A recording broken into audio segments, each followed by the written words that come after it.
Exercises to avoid when training chest. I had to bring my phone out for this one because there's quite a few. So let's get started. The first exercise to avoid when training chest, for me, is Pec Deck. I think it has zero value to building a pec, to building definition, to building the mountains and valleys, all of that, anything to do with chest. The only benefit, in fact, there's no benefit. There's zero benefit. Let me correct myself. The only thing it does is mess up your rotator cuff. If you want to mess up your rotator cuff, there's two things you should do. Number one, Pec Deck flies, and number two, heavy cable crossovers, as people call them nowadays, with the bench sat down, and then you pull one cable from there, you pull the other cable from there, and you do this stupid ass motion which does nothing. And the heavier you go, guess what thing you're trying to copy?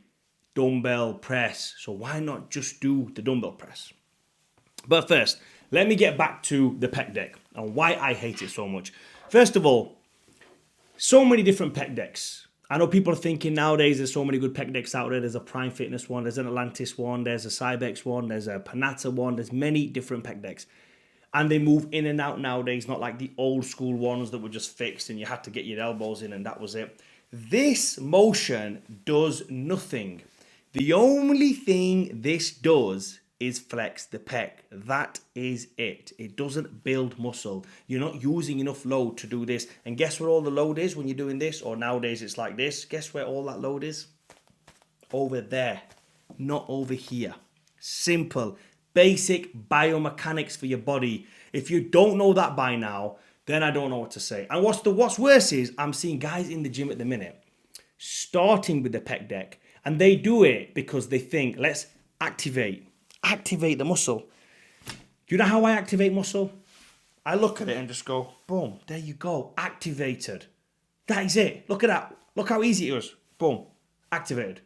If you can't do that with your chest, you need to just do the bench press for a good year and a half, 2 years, 3 years. That's all you should be doing. Never mind all this Pec Deck flies, cable flies, any flies, even dumbbell flies right now, you should not be doing. You should be focusing on building the pec.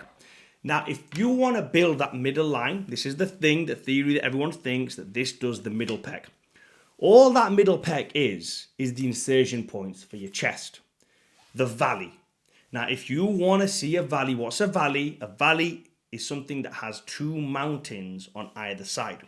So the bigger your pecs grow, the deeper that line is going to go. You cannot define that line. You cannot grow that line. It doesn't work like that. That's just your genetics. I have a very good friend of mine who got injured when he was young, and he has this like really weird shaped hole over there.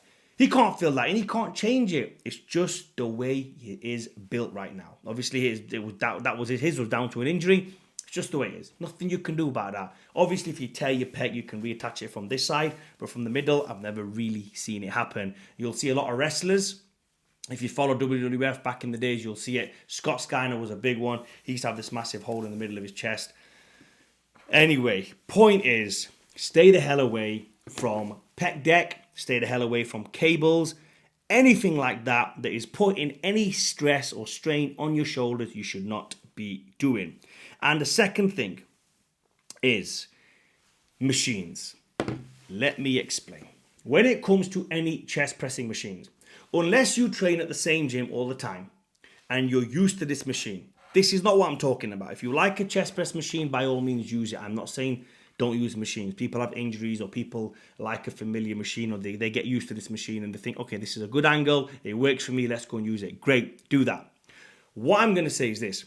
If you're training at another gym, you're in a different setting, you're in a different environment, don't go heavy on a new machine ever, regardless of what it says in your program. If the new gym does not have your gym, and I'm saying this mainly for guys like me who travel a lot. I travel a lot. I'm in training in different gyms all over the world. I'll never train in one gym for more than a month and a half, 2 months tops, and I'm gone. Boom, boom, I'm out of the place.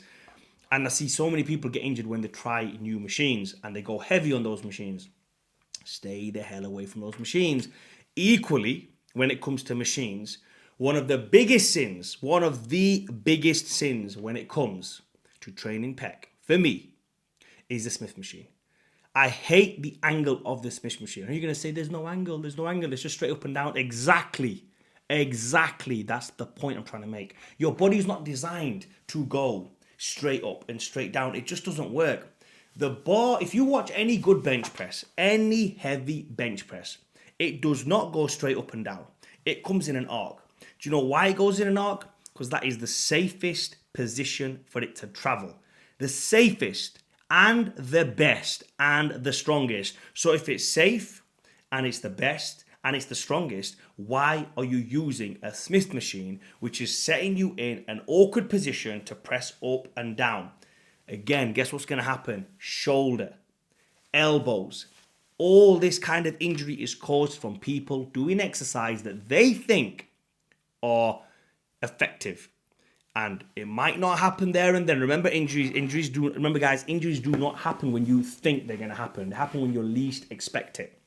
And you could be doing an incline Smith machine press for years on end, and all of a sudden you're doing something else and it goes, and you think, what happened there? What was the reason? It's because you were doing something and not building your stabilizer joints. Stabilizing joints, stabilizing muscles are very important. If you're just training in a linear motion up and down, your body doesn't need to get used to all this motion. It doesn't need to get used to it. You guys might, if you live to powerlifting, know something called a bamboo bar. And what a bamboo bar does is it, especially when they put the bands on either side and then they put kettlebells on it, when you try to unrack that bar and your body's doing this, what your body's trying to do is stabilize itself. And all those tiny little muscles, all those tiny little increments that you're not really training on a day-to-day basis are getting trained. And that is why powerlifters, and especially strongmen, because they train in different planes of motions, especially when they're doing the stones or they're doing the log press or all this kind of stuff, all that connective tissue, all that, ligaments, tendon is so strong. And the reason why it's strong is because they're letting their body go through the natural plane of motion. They're not doing a Smith machine. So for me, Smith machine is the biggest sin when it comes to training chest. And this leads me to my final biggest sin.